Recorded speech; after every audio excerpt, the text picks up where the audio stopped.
Pues, okay. Okay, hi.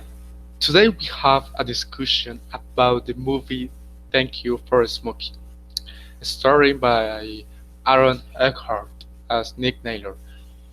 Okay, Camila, Nick Naylor negotiate or persuade? In general, persuading is an action that is executed to modify a behavior, an attitude, or a preference of another person, and it's part of everyday life. That's what Nick does. He opened the optics and the of the other to change a thought. Okay, in my opinion, negotiating is establishing a relationship between two or more people to reach an agreement based on the exchange of positions.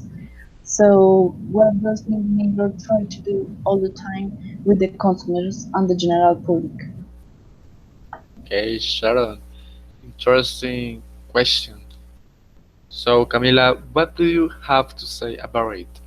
Nick makes agreements based on the exchange of position or opens the optics of other to change at all.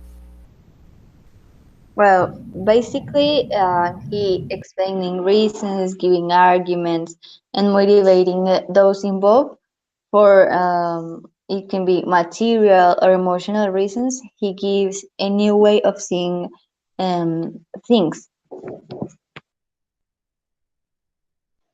Yes, Camila, I agree, but after all, the aim is to get the profit on both sides, win-win, both tobacco companies, consumers, and potential consumers.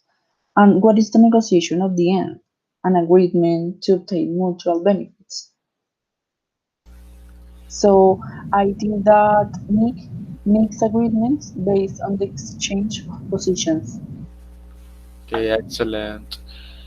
Camila talks to us about an important aspect in the film, the argumentation, and Sharon makes a relevant point about mutual benefit. Therefore, I propose the following. There is something in the film about getting to a point where one party is a winner without the other party knowing it. What do you guys think about it? Nick talks about persuading or negotiating. Sharon, please. Okay, Sebastian.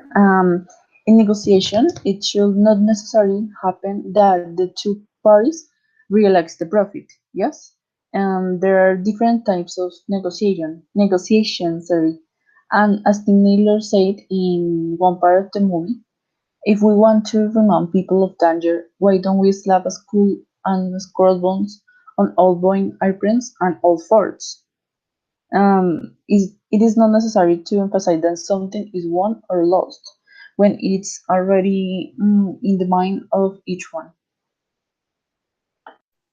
Here, I can tell Nick is a genius. He values the interests, desires, and needs of the other person in relation to his will, and this without them being able to notice it. He managed to modify their behavior so that they accept what he proposes. Here, I could also highlight the fact of don't tell me why it can be done, but let's find how to do it. I think he always applied it during the movie. Um, okay, to specify the debate, we can reach the conclusion, obviously, after listening to them and analyzing everything that Nick Naylor presented in the film. We can say that persuading, sorry, goes hand in hand with negotiating. That the aspect that Nick Naylor used belong to the two abilities. What do you Um, think, Sharon? yes, of course, Sebastian, I agree with you. I see persuasion as an intelligent negotiation. where both sides are willing to present arguments and reasons for the maximum possible benefits. Without adopt persuasion by making the other person voluntarily accept a new line of action and decide to execute it must be a fundamental part of negotiation as it can be decisive when it comes to making possible the adoption of possible agreements between the parties. Okay, perfect. We can notice that in the movie, the persuasion is an element of the negotiation. Sorry. So that's all. I appreciate your participation in this debate, Mrs. Sharon and Mrs. Camila. I hope to be able to meet again in the future. Have a happy rest of the day. See you later. Bye, thanks, see you later. Bye. Thank you very much. It was a pleasure.